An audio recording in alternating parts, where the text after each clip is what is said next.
Hello, আসসালামু আলাইকুম। আজকে আমরা সবাই যেতেছি রানার বিয়াতে। এই জায়গায় আমার বন্ধু ইমরান আছে, আয়নাল আছে, আর পিছনে দেখতে পাচ্ছেন আমাদের গাড়িগুলো। তো রানা যেহেতু আমাদের ছোটোকালের ফ্রেন্ড, একটু জোকার টাইপের, তো আমরা সবাই এনজয় করতে করতে যেতেছি। বাট একটু প্যারাতে দিচ্ছে, সমস্যা নেই, আল্লাহ ভরসা। আল্লাহ হাফিজ। এই যে আমাদের জামাই বাবু, জামাই ঠিক আছে, জয়েন খাচ্ছে। বিয়ার আগে জয়েন খাইছে জামাই।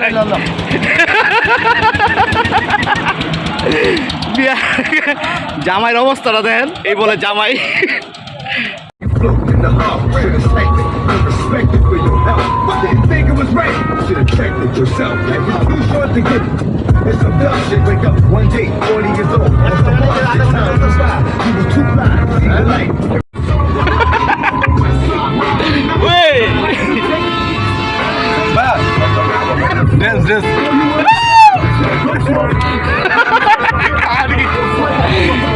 রানা কিন্তু পট খাওয়া আছে,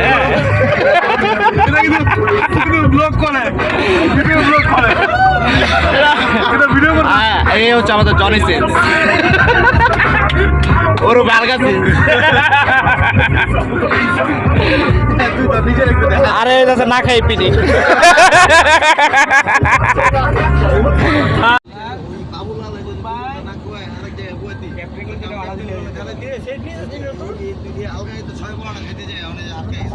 না আমি চারটা খাইছি ওরা।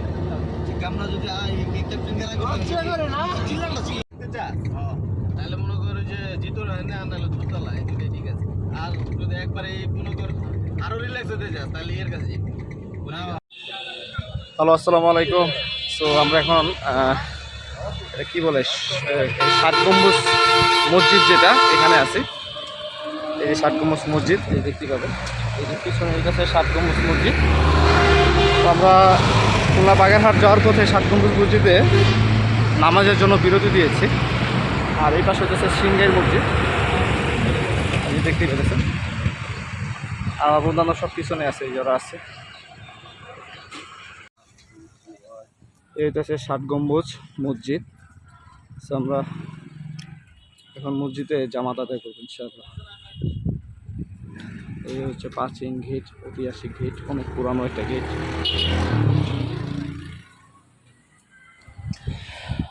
আমরা বিরতি দিয়ে এখানে নামাজের জন্য নেমেছিলাম, তার কারণ হচ্ছে জুম্মার দিন ছিল। তো এই মসজিদটার নাম আমি অনেক শুনেছি, আমার যাওয়া হয়নি। তো মসজিদটা গিয়ে দেখলাম এত সুন্দর, এত সুন্দর। তবে একটা জিনিস খুবই খারাপ লাগলো, যে এত পুরনো একটা মসজিদ, এত নাম করা একটা মসজিদ, কিন্তু ভিতরে কোনো ফ্যানের ব্যবস্থা নাই। আমার মনে হয় এত বড় মসজিদে সব মিলে 8 থেকে 10টা মনে টেবিল ফ্যান ছিল। নামাজ পড়তে খুবই কষ্ট হয়েছে। এই মসজিদটা কিন্তু কিছু একটু নজর দিলে সরকার এটা কিন্তু ভালোভাবে ডেকোরেশন করতে পারে, ভিতরে ইন্টেরিয়র ডিজাইনটা করতে পারে। এটা কিন্তু ঐতিহাসিকভাবে নিদর্শনভাবে রাখা যায়, সুন্দর করে ডেকোরেশন করে, কিন্তু সেটা না করে অবহেলা করে ফালায় রাখছে। জিনিসটা দেখতে খুবই খারাপ লাগতেছে। আমরা খুব হয়ে গেছিলাম, মানে নামাজ পড়তে গিয়ে খুব হয়রান হয়ে গেছিলাম গরমের কারণে, প্রচণ্ড গরম ছিল। আর এই গাড়িটা আমরা নিজেরাই সাজিয়েছি। এই হচ্ছে রানার সাগর রানা, ওর বিয়ে যে সাগর রানা দিয়েছিল সেটা দিয়ে। এটার মধ্যে খাসি ছিল, চিকেন ছিল, বিফ ছিল, চিংড়ি ছিল, ডিম ছিল, আর খাবারটা লাইট ছিল। খাবারটা এত পরিমাণে মজা হয়েছে, আমার খুবই খাবারটা ভালো লাগছিল, মানে বলার বাইরে। খাবার শেষে একটা রসগোল্লা দিয়েছিল, ওটা অসাম ছিল।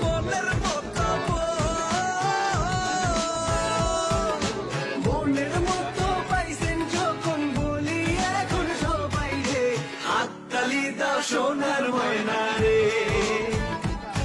ওরে আজকে হে আমার বিয়া রে, হাত তালি দাও সোনার ময়না রে। এই যে ওর যে ছাগলা দাঁড়িয়ে গেলে আছে না, দাঁড়িয়ে গেলে গাইডটা আর মাথার মতো লাগাই দে।